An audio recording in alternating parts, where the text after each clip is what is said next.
Shalom, que Dieu vous bénisse. Nous allons continuer la deuxième partie de l'histoire de notre sœur Lise. Élise envoyait quelquefois avant de dormir la nuit un message, coucou, à 2-3 personnes, s'attendant à une réponse afin de discuter un peu et de ne pas se sentir seul avant de dormir. Il arrivait souvent qu'il y avait une réponse, d'autres fois non. Et dans la solitude, les fois où elle n'avait pas de réponse, des questions venaient à l'esprit de Lise. Dieu existe-t-il vraiment? Ce Jésus a-t-il vraiment donné sa vie pour moi? Et elle se disait en elle-même, c'est juste trop facile cette histoire. Non, c'est certainement une machination, une image, encore une histoire inventée par les hommes. Et une autre voix de lui dit dans son cœur qu'il y avait des témoins, des milliers de témoins. Tu peux croire en leurs témoignages car ils étaient différents, de divers horizons, de diverses cultures, et ces personnes n'étaient pas tous dans le même lieu et n'ont pas tous vu Jésus en même temps dans les mêmes circonstances. Tu peux donc croire en leurs témoignages. Quel intérêt avait-il ou aurait-il à mentir ou à falsifier tous leurs témoignages? Comment cela aurait pu être possible à une époque où il n'y avait ni téléphone, ni communication, ni téléphone, ni Internet, ces choses. Les nuits passaient. Élie se dit, je ferai une prière pour voir si c'est Jésus, ce Dieu des chrétiens, peut me parler, me donner de bien dormir. Peut-être répondra-t-il à mes questions. Peut-être ma crainte du lendemain, de l'avenir, pourrait disparaître. Ne sait-on jamais? Elle le disait d'une manière sarcastique. La nuit suivante, assise sur son lit et prête à dormir, elle se dit tout de même, je vais essayer. Et elle fit cette prière.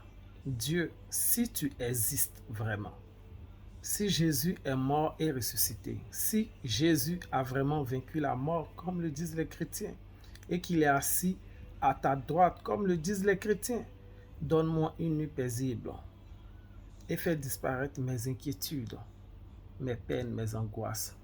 Ce soir-là, Lise s'endormit et ne se réveilla qu'au petit matin. Une nuit sans interruption, sans mauvais rêve, une nuit comme celle d'un enfant dans les bras de sa mère. Elle se dit, le jour suivant, je vais encore essayer. Et son sommeil était encore plus agréable et sa nuit plus paisible. À son réveil, elle se dit en elle-même, certainement, Jésus est vivant et ce que dit la Bible est authentique et véridique. Ce que les chrétiens m'ont annoncé est vrai et je viens de l'expérimenter. Elle donna sa vie à Jésus et Jésus lui donna une paix profonde qu'elle possède encore aujourd'hui. Veux-tu donner ta vie à Jésus? Peux-tu faire cette prière avec moi dans ce cas? Fais cette prière avec moi dans ce cas. Seigneur Jésus, je te demande pardon de t'avoir ignoré tout ce temps. Je te demande pardon parce que je n'ai pas cru tout ce temps. Pardonne-moi toutes choses que j'ai pu dire, que j'ai pu faire contre toi. Et Seigneur, lave-moi par le sang de Jésus. Seigneur, je te donne ma vie, je te donne mon cœur, je te donne mon être tout entier. Prends-moi, façonne-moi à ton image, transforme-moi comme tu veux. Seigneur, prends ma vie et donne-moi d'honorer Christ par ma vie tous les jours à partir de ce jour. Au nom de Jésus, Amen. Cherchez une église qui craint le Seigneur, une église qui marche selon la Bible ou la parole de Dieu authentique et enseignée et prêchée afin de pouvoir grandir dans le Seigneur. Que Dieu vous bénisse. C'était l'histoire de Lise. Shalom.